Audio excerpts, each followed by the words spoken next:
There's a reason MotoGP bikes can vanish after racing, and it's not an accident. It's actually built into the way MotoGP treats its bikes at the end of the season. In my last video, I showed you something that people didn't even realise was possible. A hidden collection of MotoGP bikes allegedly sold to one of the most wanted men in America. Not replicas, not show bikes, but actual MotoGP machinery. But they weren't displayed in a museum. They were piled up together in a warehouse in Mexico, worth tens of millions of dollars. But that wasn't the most shocking part. The truly strange part wasn't who owned the bikes. It was how on earth did so many of them end up in one warehouse together. Because MotoGP bikes don't behave like normal valuable assets. There's no registry for them, there's no standard marketplace, and they don't behave like classic cars or watches or jewellery. They're difficult to follow, easy to lose, and strangely flexible once they leave competition. But once you know the reason why, that warehouse might become a little bit less shocking. But to get there, we need to rewind. Because most fans have the wrong idea of what happens to a MotoGP bike at the end of the season. Most people imagine a clean ending, when the season finishes and the final checkered flag falls and the bike is retired. So in your head there has to be a moment in time where that bike's story ends. A final race, a final configuration and a final object. But in MotoGP, that reality doesn't really exist. Because a MotoGP bike isn't treated like a normal bike from a production line. It's treated like a temporary tool, and that difference changes everything.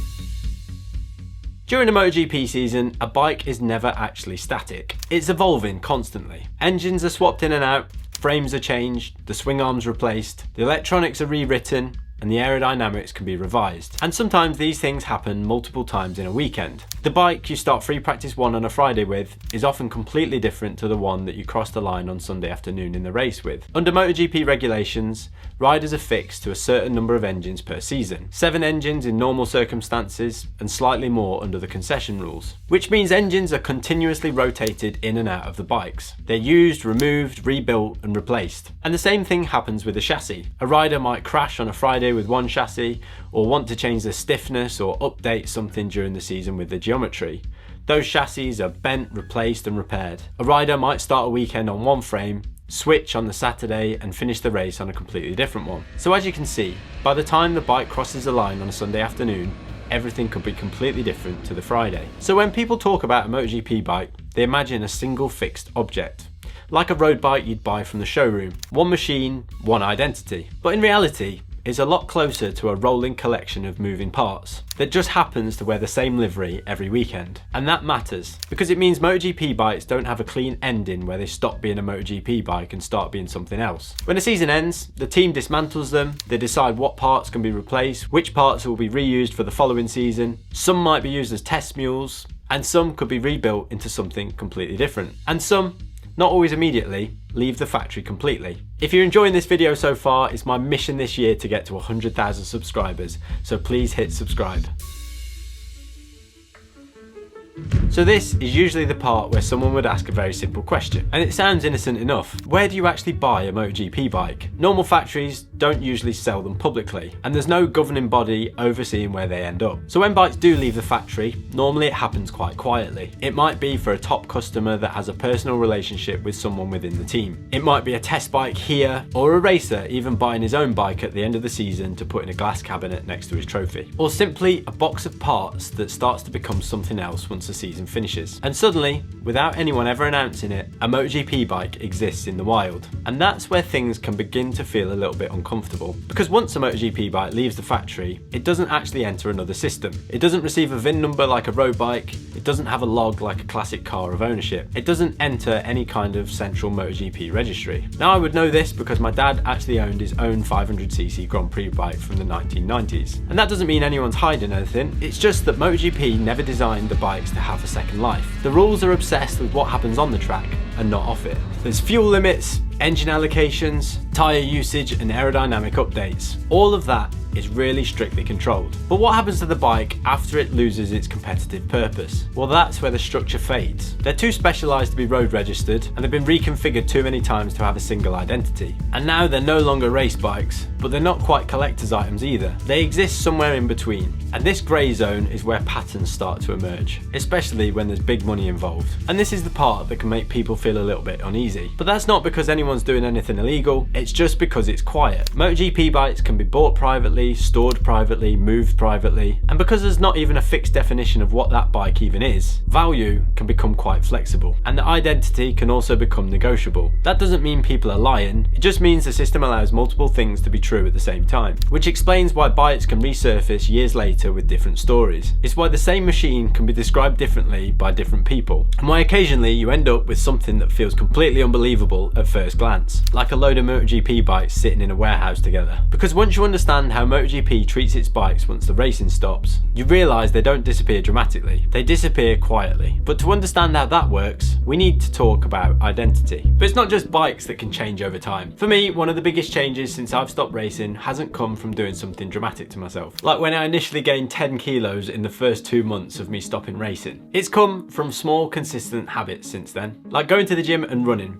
They've really helped me slow down and spot patterns within myself to stop me overreacting to them. And this year, I've actually been doing that with the support of BetterHelp, who are a paid partner on this video. BetterHelp is an online platform that matches you with a credentialed therapist based on your preferences and their clinical experience. You start by filling out a questionnaire, and if it doesn't feel like the right fit, you can switch therapists at any time. Therapy isn't about quick fixes. It's about having a consistent space to understand how you think, why you react the way you do, and what patterns keep showing up. Whether that's in work, relationships, or pressure that you don't even realise you're carrying, like trying to win a championship, for example. If you want to explore it, you can click the link in the description, or go to betterhelp.com/Taylor McKenzie to get 10% off your first month of therapy. And this is the part that you might struggle to believe, because sometimes when a bike stops racing, it doesn't get stored, it doesn't get sold, it gets destroyed.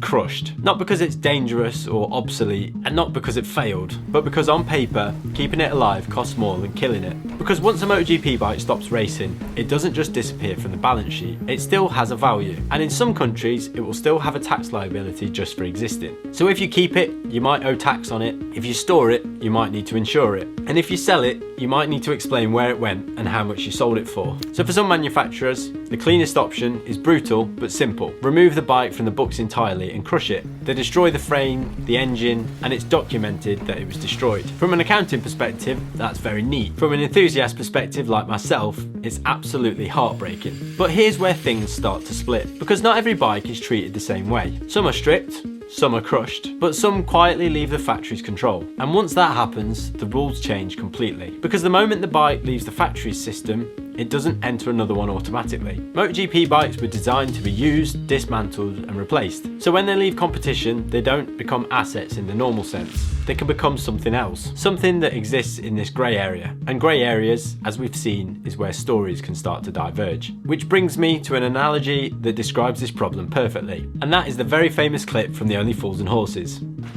This old broom. And that is MotoGP in a nutshell. Because at what point does the bike stop being the same thing? If you replace the engine, and then the frame, and then the engine again, and then the frame again, then you change the electronics, what exactly even remains? In MotoGP, the honest answer is very little, and yet still the bike carries an identity. It would still get remembered as Rossi's Ducati, it would get sold as Rossi's Ducati, and it would appear in an auction as Rossi's Ducati. But that contradiction sits at the heart of everything else that will follow. This is why MotoGP bikes don't have a retirement moment. There's no ceremony, no checklist, and no point where anyone actually says, this is Rossi's Ducati. Which brings us on to the next problem. Because once you have boxes of parts, you also have options, and that's where things can start to get interesting. Because in MotoGP, it's entirely possible to build something out of parts that looks completely real, and it contains real race components, without it ever having been in a race at all. And that's where the line between history, value, and the narrative can start to blur. But in the next section, we need to talk about those bikes. The ones that have been built after the fact, that can quietly reappear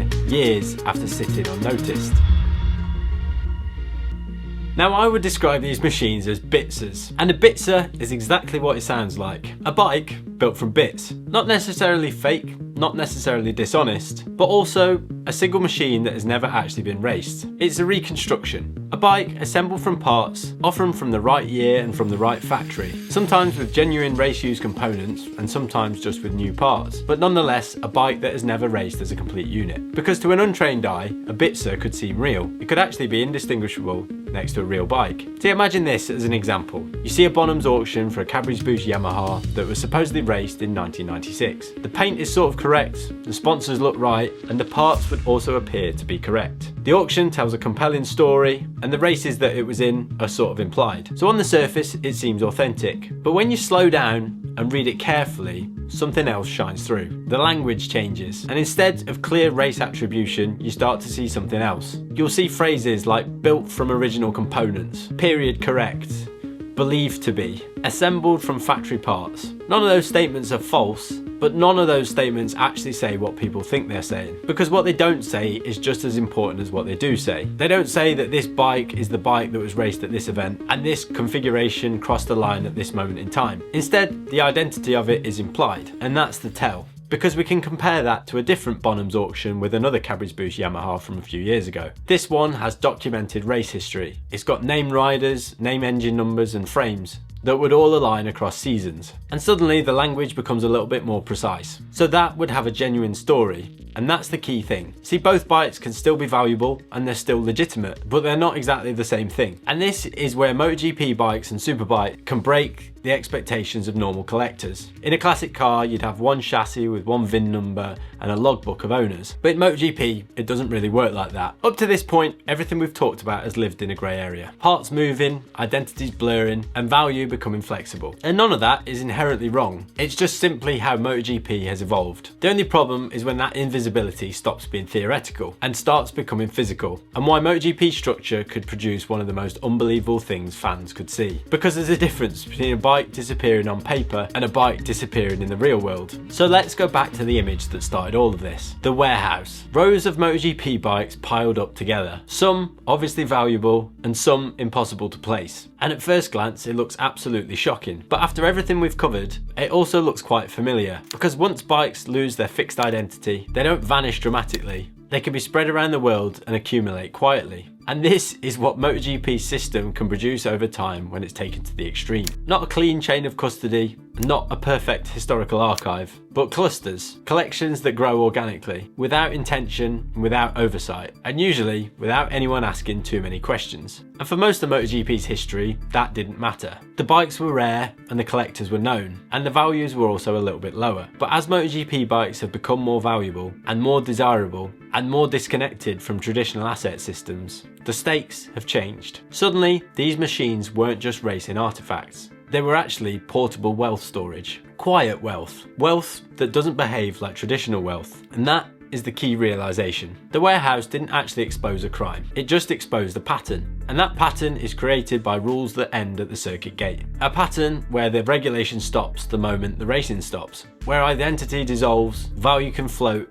and history can become optional. And once you see that, the warehouse stops being an anomaly. It actually just becomes the inevitable result. Because somewhere, right now, there are other bikes in private collections, in storage units, in forgotten corners of workshops. Some are genuine, some are bitsers, and some have stories that are still being written. But unless the system changes, they'll keep disappearing quietly. But here's the important part. This doesn't ruin MotoGP, it actually just makes it more fascinating. Because these bikes aren't just artifacts. And if you're a fan, this doesn't actually take anything away, it just gives you more knowledge. That the next time you see an auction, at a collection, or claims of authenticity, it will make you ask better questions. So the next time you hear about a lost MotoGP bike, or see one that reappears decades later, you'll understand what you're looking at a little bit better. Not a mystery, but the logical outcome of how MotoGP treats its machinery. And once you see that, you'll never see MotoGP the same way again. Thanks for watching, I'll see you in the next one.